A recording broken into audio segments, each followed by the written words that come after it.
चलिए तो आज के ऑनलाइन लाइव क्लास में आप सबों का स्वागत है। जैसा कि आप लोग को मालूम ही है कि हमने कल 12th हिस्ट्री के अध्याय 10 का कुछ पॉइंट पढ़ाए थे और आज शेष पॉइंट पढ़ाएंगे। और आज का पॉइंट होगा आपका महालवाड़ी व्यवस्था।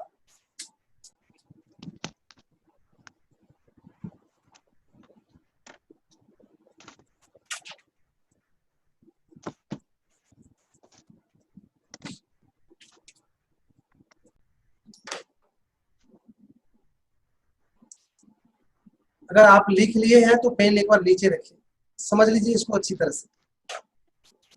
यहाँ पर महाल है, दो शब्द है महाल और बाड़ी है। तो पहले महाल जानेंगे। महाल मेरे भाई 19वीं शताब्दी के आरंभ में ब्रिटिश शासनकाल के क्रम में भारत के गांव को महाल कहा जाता था। याद रखिएगा कि ईस्ट इंडिया कंपनी ने भू राजस्व वसूलने के लिए एक विशेष व्यवस्था शुरू की थी, जिस व्यवस्था को महालवाड़ी व्यवस्था कहा गया था। इस व्यवस्था के अंतर्गत गांव के राजस्व या भूमि के टैक्स वसूलने का भार गांव के मुखिया को दिया गया था। इस व्यवस्था को महालवाड़ी व्यवस्था इसलिए कहा गया था क्योंकि गांव को महाल कहा जाता था। इसी गांव के नाम पर ही इस व्यवस्था का नाम महालवाड़ी व्यवस्था पड़ा। बिल्कुल क्लियर हो गया मेरे भाई कि महालवाड़ी व्यवस्था क्या? बिल्कुल हल्का है, लेकिन कई बार परीक्षा में पूछा बोले, इसलिए इसको बिल्कुल ही मेमोरी कार्ड में बढ़िया से इसको सेव कर लीजिए ताकि कभी ये निकले नहीं। तो शायद महालवाड़ी व्यवस्था क्या थी, इससे किसान को क्या लाभ मिला, इसको आपने अच्छी तरह से समझ गए। अब इसको आप लोग नोट कर लीजिए। भू राजस्व वसूलने वाली यह एक महत्वपूर्ण ईस्ट इंडिया कंपनी की व्यवस्था थी। इसमें गांव के लगान वसूलने का भार मुखिया पर रहता था। मुखिया लगान वसूल कर कंपनी को देते थे।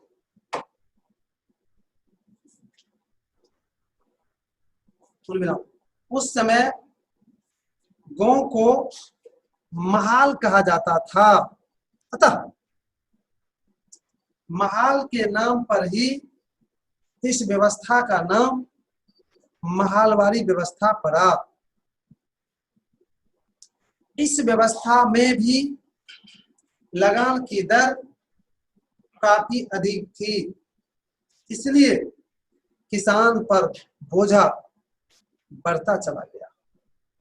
तो इस तरह से हमने महालवाड़ी व्यवस्था क्या थी उसको समझाने और लिखाने का प्रयास किया।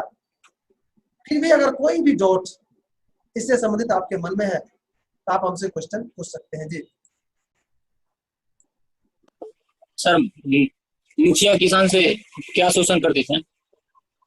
हाँ, मुखिया किसान से क्या शोषण करते थे? अरे शोषण करते थे, उससे टैक्स वसूलते थे ज्यादा। इस तरह से मेरे भाई अब आपको महालवाड़ी व्यवस्था में हमको लग रहा है कि किसी भी तरह का आपको दिक्कत नहीं है, अतः अब आगे बढ़ना चाहिए। अगला पॉइंट है आपका रैयतवाड़ी व्यवस्था।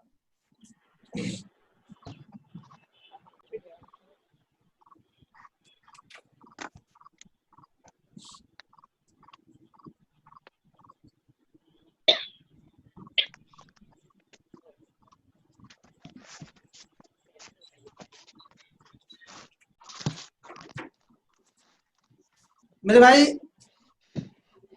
आपको बता दें, रैयत का तात्पर्य यहाँ पर किसान से है। आपने महालवाड़ी व्यवस्था को अभी भी देखे कि क्या उसमें दिक्कत थी।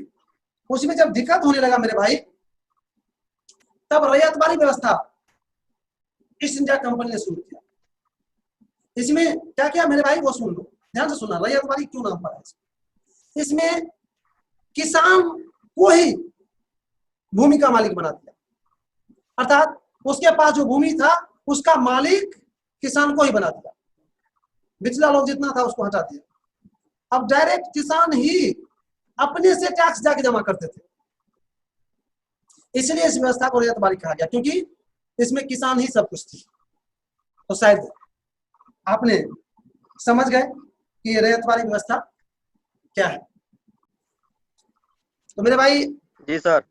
रैयतवारी व्यवस्था आपने समझ गए। अब इसको आप लोग नोट कर लीजिए। रैयतवारी व्यवस्था, रैयतवारी व्यवस्था ब्रिटिश कंपनी द्वारा प्रचलित एक ऐसी व्यवस्था है जिसमें भूमि के मालिक किसान को माना गया था। किसान से सीधे सरकार लगान वसूलते थे।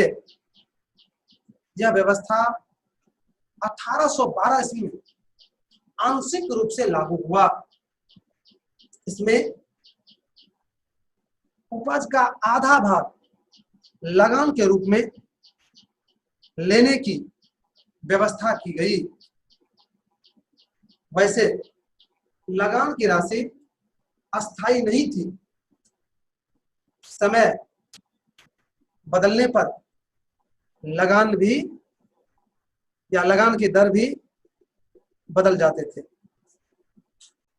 इस तरह से आपने रैयतवारी व्यवस्था को अच्छी तरह से समझ गए और लिख भी लिए होंगे। फिर भी अगर इसमें किसी भी तरह की दिक्कत है तो आप हमसे क्वेश्चन पूछ सकते हैं। जी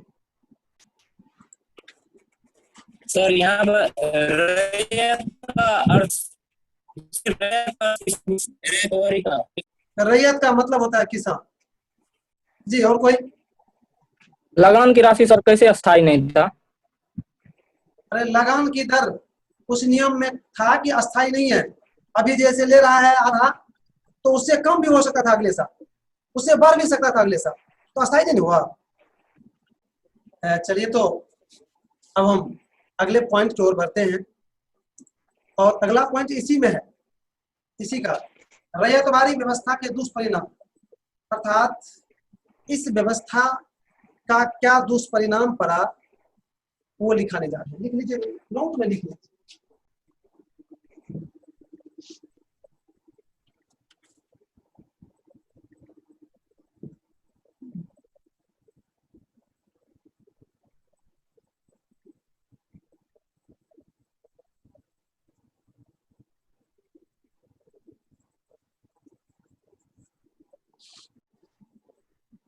चलिए तो आप पेन नीचे रखिए, समझ लीजिए रैयतवारी व्यवस्था का दुष्परिणाम। मेरे भाई रैयतवारी व्यवस्था के अनेकों दुष्परिणाम हमारे सामने उपस्थित है, उसमें से कुछ पर चर्चा कर रहे हैं। सबसे पहला कि इसमें लगान की दर जो थी काफी ऊंची थी, जिसको चुकाना किसान के लिए संभव नहीं हो रहा था। दूसरा, इस व्यवस्था में हर हाल में लगान जमा करना आवश्यक था, अतः किसान के खेत जब नहीं उपजता था तब कर्ज लेकर भी वो लगान जमा करते थे, अर्थात इस व्यवस्था से किसान कर्ज में डूब गए।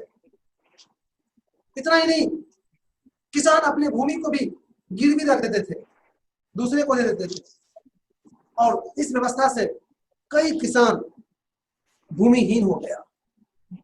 इस तरह से मेरे भाई रैयतवारी व्यवस्था के अनेकों दुष्परिणाम निकला था।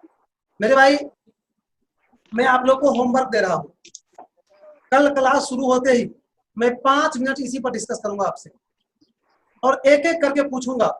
जो एक आदमी कहेगा वो दूसरा आदमी नहीं कहेगा इसका। अर्थात रैयतवारी व्यवस्था का दुष्परिणाम जो है आप लोग अलग अलग तैयार कर लीजिएगा। और कल आते ही जो बच्चे इस रैयतवाड़ी व्यवस्था का दुष्परिणाम जो है वो अलग ढंग से नहीं बताइएगा, उसको कल हम रिमूव कर देंगे, याद रखिएगा। यही तो मेरे भाई, अब नहीं तो आपसे बात कर पाएंगे, नहीं अगला पॉइंट को पढ़ा पाएंगे, क्योंकि आपका समय समाप्त हो रहा है। तब आज के क्लास को यहीं पर विराम देते हैं।